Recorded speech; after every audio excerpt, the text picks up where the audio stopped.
Praising or praising children when they do good things or perform well in their tasks is actually a behavior of tolerating children, causing them to gradually form a subconscious mind that they do a good job, that they complete the task well. Because I will be praised, recognized, not for myself. Instead of praise or reward, a better way to arouse real goodwill in children is for parents to talk about how they feel when their children do a good deed such as touched or happy, and at the same time ask children feel on their own. Gradually, children will realize that they are valuable. They do good things because they feel comfortable and happy themselves, not because of praise or recognition of others. There is no such thing as an adult who cannot control their anger, but in fact they want to use anger to suppress others. The philosopher in the story took the following example. The mother was shouting loudly at her child when she received the news that her child was suspended from school by the teacher. In that anger, a phone call from the mother's superior came, and she immediately changed her volume and manner of speaking.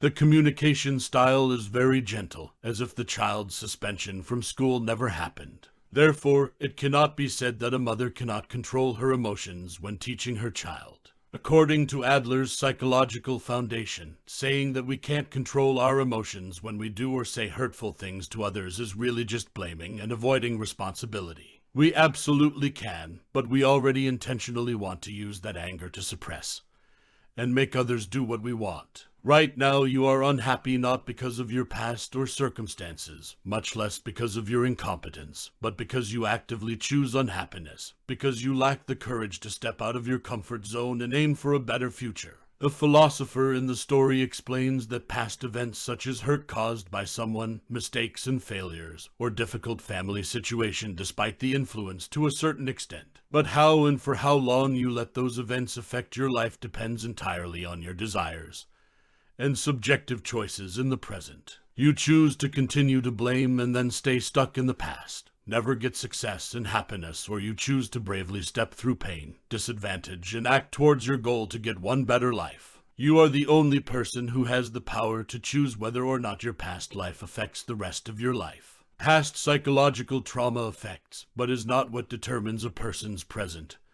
and future life. What determines is the choice you make at the moment. You can only be happy when you live fully in the present moment without letting the worries of the past or the future affect you. You can only be completely happy when you live with a clear goal and are always in a state of continuous action towards the goal right now. There are two ways to help people avoid most of the troubles and frustrations in life: keeping a deep faith in themselves and understanding how to live in harmony with others. How to keep faith in yourself. It is a clear awareness that you have your own worth. You can do all the things you want to do if you pay attention and try your best. Your values are unique and they are equal to all people. Understanding your own worth helps you gain confidence without others having to admit it, and you will no longer compare yourself to the common standards of society or to what others have. From then on, you live freely, calmly with your own beliefs and values without paying attention to eyes or comments from the outside. You will always keep a comfortable mind. Avoid being exhausted in the process. Aren't people most tired when they are always worried about whether they will satisfy others, equal to others, or get the approval of others? So how do you know that your beliefs and values are correct? According to Adler psychology, that is when in your heart you find the answer to the question, what positive impact do your values and beliefs have on the community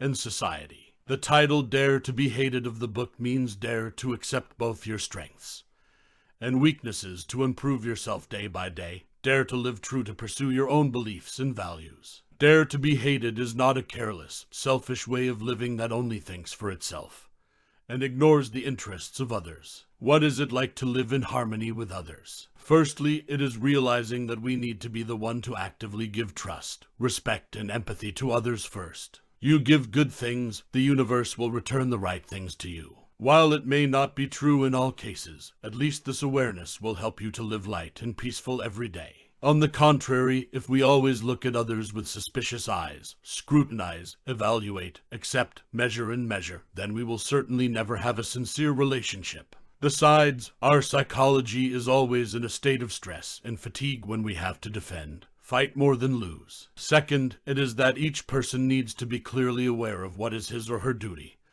and what is the duty of others, by considering who is the beneficiary of the end result. If it's someone else's job, then even if it's someone who has a close relationship like a husband and wife, parent, child, or soulmate, you should always let them solve the problem by themselves. You can observe, understand, then advise and support, but absolutely should not interfere in the final decision. This is not irresponsibility, but respect for one's ability. Excessive interference not only makes the relationship more and more stressful, tiring, and distant, but also makes yourself always in a state of disappointment and trouble if the decision of the person you care about is not right. Remember, relationships between people, no matter how close they are, must be kept at an appropriate distance to last. This distance should reach out to touch, but should not be close enough to invade the other's private sky.